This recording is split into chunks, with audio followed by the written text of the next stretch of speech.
All right, next on the docket we have Mr. Louis Plowden-Wardlaw, who's General Counsel and Head of EMEA in Terrestrial Energy.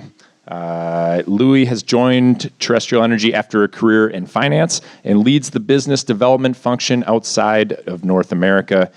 Previously, he served as Senior Legal Advisor and Head of Legal at the Royal Bank of Canada in London. He has overseen and executed numerous projects in both oil and wind with a penchant for emerging economies. Let's give Louis a hand and the stage. Here you go.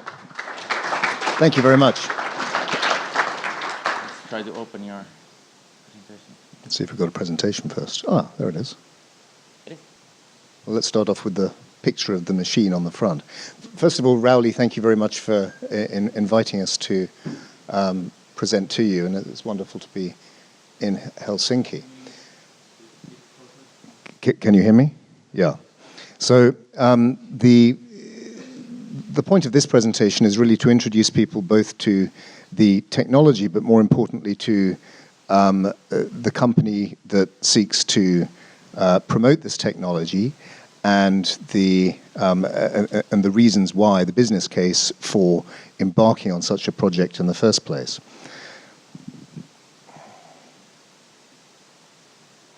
So I think the purpose of this slide is really to point out, as our colleagues did this morning, that there really is an enormous problem. And the enormous problem is that by 2050, we're supposed to have cut out about 80% of the carbon in the system against the backdrop of a rapidly growing system. And if you want to do that, you can look at the available tools and you can say, well, you know, wind and solar will definitely play a very important role, but they have certain limits.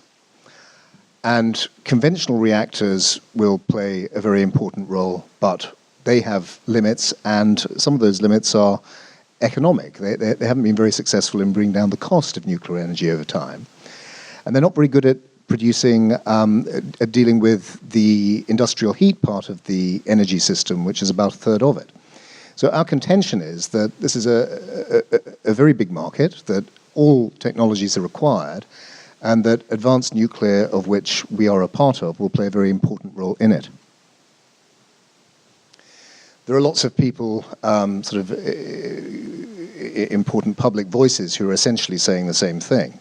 You know, they're saying that, you know, we really have to reverse this antipathy to nuclear. And here's a list of some people who really adopt that point of view. Interestingly, in the States, it's one of the few areas where there's a great deal of bipartisan agreement. So bills on advanced nuclear in the States are going through the legislative process with extraordinarily high amounts of bipartisan support at a time of certain political divisions, and I think that's a very good omen. So what is the machine that we're promoting? It's something called the Integral Molten Salt Reactor. And this is an old technology in many ways. This was developed from the 50s through to the 70s at Oak Ridge National Laboratory. And we've been very successful in garnering Canadian and US government support for the technology.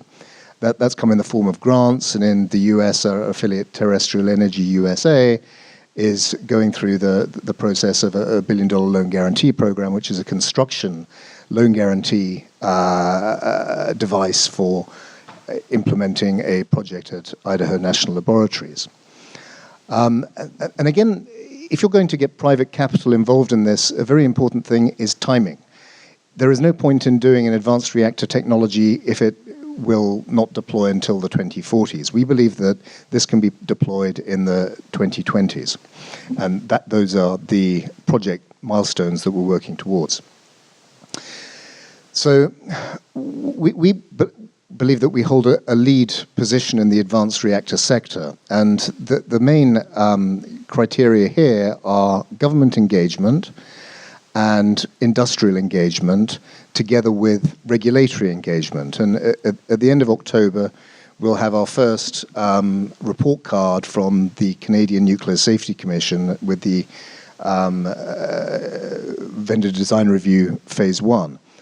And I think that the fact that we've been through that process and, we can't anticipate, what their report will say, but the fact that there are now 6 other designs following us, I think is testament to the appropriateness of the graded Canadian system for innovating in nuclear. And, we're very pleased to have been instrumental in breaking that ground. The machine is a graphite moderated liquid fuel reactor, and again, it's 190 megawatts electrical, 400 megawatts thermal. Our innovation is limited. Our innovation is really about trying to make this an industrially operable machine, not a research reactor. And one of the key factors there is saying, well, one has to recognize that the main barrier here is regulatory. You have to satisfy the regulator that everything will last for an appropriate length of time. You don't want to be opening it up while it's operating. So our design incorporates a 7-year replaceable core unit, and in our view, that allows this. It's always a balancing act in terms of compactness, the amount of power that you produce, and how long things will last. And for us, that's an optimal balance of those various criteria so as to make something that creates an effective business model and is attractive to industry. In terms of the people involved, I draw your attention to Hugh McDermott, who's former president and CEO of Atomic Energy of Canada Limited, David Hill, who's had great experience at INL and Argonne in the States, Simon, who is the CEO and is very much the architect of the business vision, and David LeBlanc, who's very much the architect of the technology. And I think as a team, it's been very successful in since 2013, really turning something from an idea into a really well-executed business. I think that the sort of people that are supporting it are, notable former CTO of Westinghouse, former CTO of Lockheed Martin. But I think, interestingly, on the environmental side, we've reached out to people like James Cameron, former chairman of Climate Change Capital, Christine Todd Whitman, former head of the US EPA. We're reaching out to new constituencies that traditionally have been antipathetic to nuclear. And I think that is important in the context of the debate that we're having today, and trying to bridge this divide that has existed over the past few decades, so that people of goodwill, as it were, can pull together. And I'd also, at the bottom, there's an in memoriam, because the chief engineer of the molten salt reactor experiment, which was the one that operated for 5 years, was involved in the design process of this. So, we embarked on the technical challenges with the wise greyheads who actually went through the whole process before. Again, this is not a research reactor. We're working with industry, and these are large utilities in North America, all of whom run a great deal of nuclear plant, who, represented by their chief executive officers, are taking a very strong interest in our technology and its applicability to their future business plans, and thinking about where could they potentially be put and what are the costs and so on, and seeing if our claims that we make commercially can be substantiated in the context of their experiences. So we are benefiting from a great deal of support from industry in North America, which is equally aware, as everybody else is, that there are enormous challenges, and we need to bring new tools into the box. So they see our technology as a very promising chisel in the toolbox. Again, a slide that rather points out influential academic, industrial, and government relationships that we've garnered over the last few years. And I think that shows that we've got a great deal of acceptance amongst our peers in the industry and in the research community for what we're doing, which is, obviously critical. Milestones that we've been hitting over the past 3 years. And again, the details are, in a sense, immaterial. I think it's the attitude that we're setting milestones and hitting them in a timely fashion. One of the problems with nuclear has been its inability to deliver on budget and in time. We're seeking to demonstrate that we're all about hitting targets on time and on budget. The business has to be premised on cost and the ability to compete effectively with fossil fuels. We think with about $50 per megawatt hour, this technology has that promise. And if it didn't, we wouldn't really see any point in being in business because, it's a bit like, fair trade coffee. People tend to go into the supermarket and look at the organic options and then buy on cost anyway. And that's likely to continue to be, for the majority. That's likely to continue to be the majority choice. So if we can't compete on cost and convenience, we can't really be in the market. The last presenter pointed out the different types of reactor. I think, you can have a different moderator, you can have a different fuel, you can have a burner or a breeder. But I think that a different coolant. But what's important from our point of view is that liquid fuel, as opposed to solid fuel, has some distinct advantages that are the drivers of what we see as both the easier to achieve safety case, which drives lower costs. And historically, here is it's a family tree, and that lozenge on the right-hand side is liquid fuel burners, and they have simply not been explored in a commercial setting before. So that's the bit of new ground that we're seeking to break. We do not seek to break new ground in other respects. So we do not bring a new fuel cycle into the picture. We're using low enriched uranium, low assay, less than 5%, because each bit of novelty that you bring into the process makes it harder for the regulator. It is the liquid fuel aspect that really affects these safety case elements. Now, the safety case for a nuclear reactor consists of really three things. You've got to control the fission, you've got to cool and get rid of the heat, and you've got to contain the fission products. All of those affect the cost of the various stages of licensing, constructing, and developing it in the first place. So the integral molten salt reactor has a very, it's effectively a homeostatic system. It gets too hot, it cools down, it heats up again. That's very favorable. It doesn't have the cliff behavior that is associated with certain solid fuel reactors. It's a high temperature reactor, 600 degrees C output, 700 degrees C operating, which gets rid of heat much faster with the ability of convection and radiation from the core unit, and the fission products get bound up in the salt.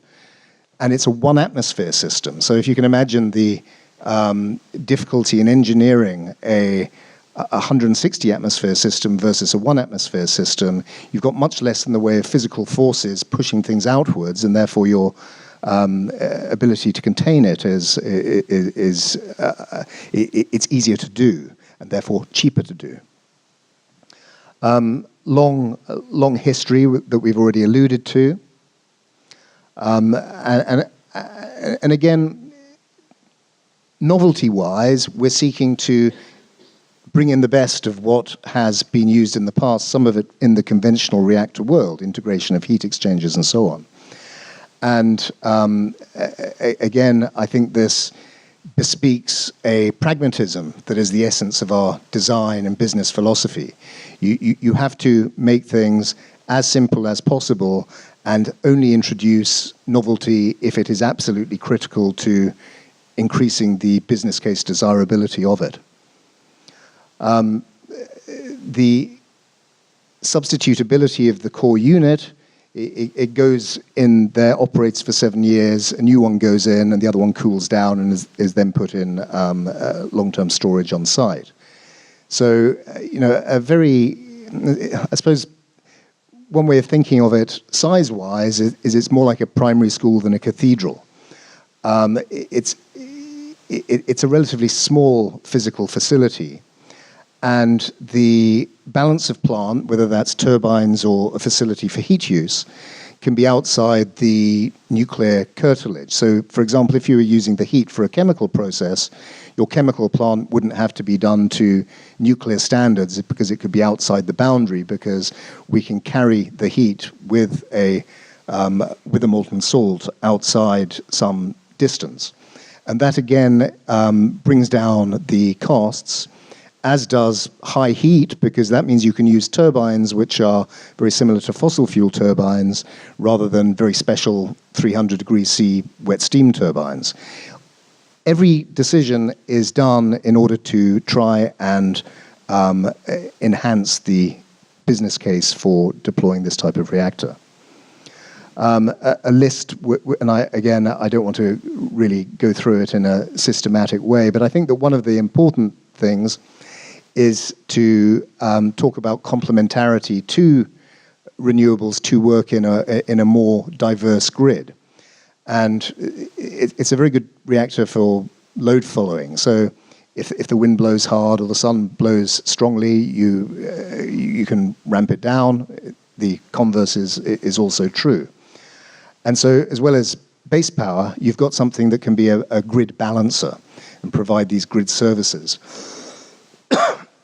And this means that you have a more flexible product with potentially a great deal of value to the grid as a whole and a whole class of customers in terms of industrial heat users who are presently really not using nuclear. This slide systemically represents the same thing. And in terms of breaking down what the process heat uses are, desalination, hydrogen production, chemical feedstocks of one sort or another, synthetic fuels, ammonia production.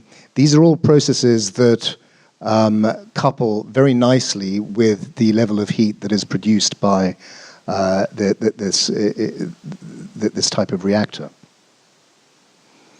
Again, another picture of a putative facility, and the thermal storage unit is an element of what could potentially be a grid balancing system. Now, cost. This is $1 billion project rather than a $10 or $20 billion project. Obviously, it's less power as well, but the fact is that at the moment, gigawatt-type reactors are nation-state projects. $1 billion project is a project that a far greater variety of actors has the risk appetite for. It's akin to a large oil exploration project or something. The time to build, it's smaller. It's about half the time to build. And competitive with natural gas. All of these things allow planning to take place, both on the capital side, to find the investors, to look towards a deployment in a reasonable time frame, and for grid planners to think, well, if I'm thinking of adding 1.5 gigawatts to my grid, I'm really thinking in a sort of 15, 20-year time horizon, whereas if I'm adding blocks of 200 megawatts electrical to a grid, I can think more in 5-year plans, which is a lot easier to make decisions on. And therefore that both the lower cost and the lower time make it a much more scalable decision-making option than other reactor types. So it's something that has a relatively small land footprint of about 17 acres and doesn't really have a great deal of requirement for water. So again, you open up your options for siting a great deal more than conventional reactors. You can have inland sites of one sort or another. That in itself gives a slew of deployment possibilities and reduces the potential cost of grid transmission infrastructure. I think the key aspect is that we're doing it, we're hitting milestones, we are going through a Tier 1 regulatory process in the advanced reactor field, and we continue to hit our targets that we've set ourselves for a late 2020s deployment. Again, we've already covered a lot of this ground. It's competitive with fossil fuels, and it's a vast market that we all agree needs a fresh look. But you can't have a fresh look at the market unless there's something new to bring to that market. So to summarize, we think that we're well placed to take advantage of the leadership position that we've established and to continue to innovate and to aim towards deployment in sites in the 2020s. Thank you.